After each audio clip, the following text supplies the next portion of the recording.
গত কয়েক বছরের ধারাবাহিকতা অক্ষুণ্ণ। শহরকে টেক্কা দিয়ে বাজিমাত রাজ্যের জেলাগুলো রীতিমতো টেক্কা দিয়ে অনেকখানি পিছিয়ে দিয়েছে কলকাতাকে। এবছর মাধ্যমিকে প্রথম 10-এ 66 জনের মধ্যে কলকাতা থেকে কেউ নেই। কলকাতার পাশে উত্তর 24 পরগনার লেকটাউনের অবন্তিকা রায় 8ম স্থান অর্জন করেছে, কিন্তু সেই তালিকা ছুঁতেও পারেনি কলকাতা।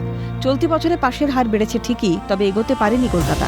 পাশের হারের শীর্ষে পূর্ব মেদিনীপুর, তারপর কালিম্পং এবং তৃতীয় কলকাতা থাকলেও কেন প্রথম 10-এ নেই কলকাতা?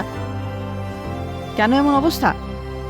বেশ কয়েক বছর ধরেই কলকাতাকে ছাপিয়ে যাচ্ছে রাজ্যের জেলাগুলো। তাহলে কি কলকাতার ছাত্রছাত্রীরা পড়াশোনায় পিছিয়ে পড়ছে? দেশের অন্যতম সেরা শহর মেট্রো সিটি কলকাতায় একের পর এক নামিদামি স্কুল রয়েছে। উন্নত প্রযুক্তিবিদ্যা থেকে শুরু করে পড়াশোনার মান, সব রকমের সুযোগ সুবিধে পাওয়ার পরেও কেন পিছিয়ে তিলোত্তমা? তাহলে কি সঠিক গাইডেন্সের অভাব? পাশাপাশি ছেলেমেয়েদের ইংরেজি মিডিয়াম স্কুলে পড়ানোর ঝোঁক বাড়ছে অভিভাবকদের।